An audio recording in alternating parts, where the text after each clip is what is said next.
Peringatan, animasi ini dibuat dengan tujuan sharing pengalaman pribadi sang pengirim cerita. Dimohon untuk menghargai cerita tanpa menyudutkan beberapa pihak. Selamat menonton. Hai, gue Disa dari Jambi. Kali ini gue mau ceritain pengalaman nyokap gue pas muda yang dikirimin guna-guna sama mantan pacarnya. Kenalin juga nyokap gue yang punya ceritanya nih. Namanya Lisa, tanpa Blackpink ya. Sejak kecil, nyokap udah jadi bunga matahari. Bukan ya guys ya, bunga desa maksudnya. Jadi gak heran deh banyak cowok yang kelepek-kelepek sama Lisa, aka nyokap gue. Nyokap ini punya perawakan yang hits pada tahun 80-an. Rambut ikal, punya kulit kuning langsat, dan badannya yang sintal alias kenyal, tebel, dan kenceng.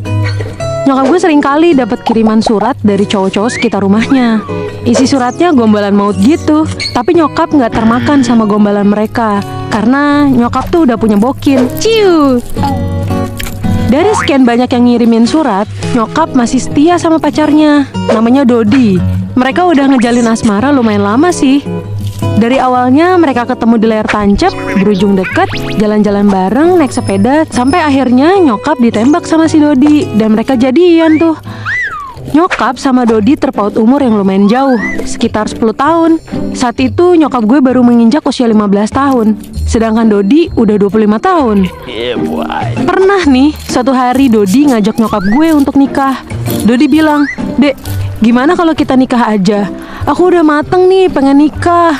Terus nyokap jawab, "Kata ibuku nunggu aku umur 17 tahun dulu mas, kan tinggal 2 tahun lagi." Dodi marah denger jawaban nyokap. Sambil berdiri, Dodi bilang, "Keburu bangkotan aku nunggu lama-lama. Kalau emang gak serius, ya udah." Nyokap kaget sama respon Dodi yang ngomong dengan nada tinggi gitu. Nyokap gue nolak halus karena dirasa dia masih di bawah umur untuk menikah. Tapi namanya zaman dulu umur segitu mah lumrah buat nikah muda kan. Tapi nyokap memutuskan untuk tidak ingin cepet-cepet nikah karena mau menggapai mimpi-mimpinya dulu. Sejak hari itu, Dodi udah gak pernah nih menjalin komunikasi lagi sama nyokap. Bak ditelan bumi. Biasanya sih Dodi ini sering main ke rumah setiap malam minggu, bawain bapak kacang rebus sambil ngopi bareng bapak. 2 bulan berlalu, Dodi bener-bener gak ngehubungin nyokap gue lagi. Siang hari, nyokap gue dikejutin dengan kabar si Dodi kalau Dodi akan ngelamar Indah, yang mana dia masih temannya nyokap juga. Keren ya, tanpa kabar tiba-tiba ngelamar orang. Tentu aja nyokap gue sedih dan kecewa yang mendalam melihat itu semua. Gimana enggak, nyokap cinta banget sama Dodi, tapi Dodi malah ngelamar temennya. Suatu hari, nyokap gue lagi cuci baju di sungai. Tiba-tiba Dodi datang nyamperin dan terjadilah percakapan. Dodi bilang, "Kalau kamu tahu aku ngelamar orang lain, harusnya kamu marah dan cegah itu, bukan malah diem seperti nggak terjadi apa-apa." Lalu nyokap bilang, "Ya terus, maksudmu aku harus ngamuk-ngamuk di rumah Indah gitu?" Dodi nyautin lagi, "Aku ngerasanya ya aku lamar kamu, Lis. Yang aku pasangin cincin ya kamu." Ya nyokap gue heran dong, jelas-jelas Dodi ngelamar Indah. Kok bisa-bisanya ngomong gitu? Terus nih, si Dodi ngelanjutin lagi, "Lis, serius, aku sayang banget sama kamu. Aku gak mau kehilangan kamu. Gimana kalau kita kawin lari, Lis? Kan kalau gini aku bisa batalin lamaranku kemarin." Nyokap bangun sambil ngelempar baju yang dicucinya ke muka Dodi dan bilang, "Jangan gila ya kamu. Kamu udah sama Indah ya udah." Dodi tiba-tiba narik tangan nyokap dan coba meluk dia. Di situ nyokap spontan ngeludahin mukanya dan nendang perutnya terus lari. Terdengar umpatan yang keluar dari mulutnya Dodi, "Tunggu aja, dasar kau perempuan jalang." Setelah kejadian itu nyokap banyak diem di rumah.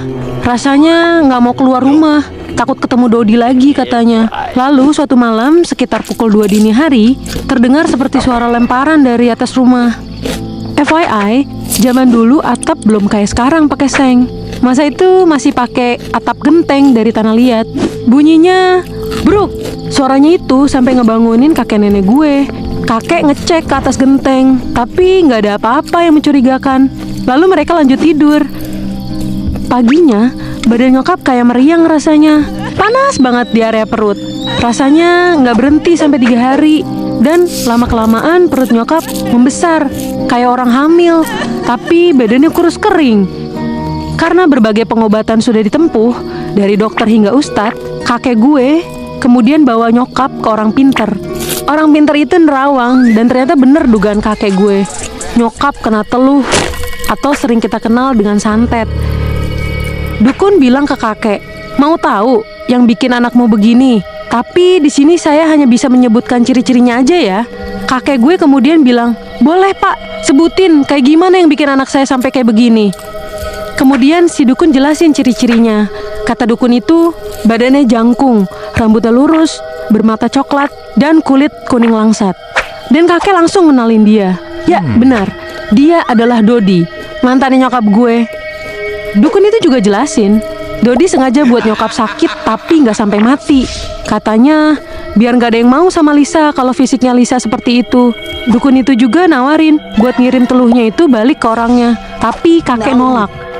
Udah hampir 3 bulan nyokap gue menderita sakit yang gak wajar itu.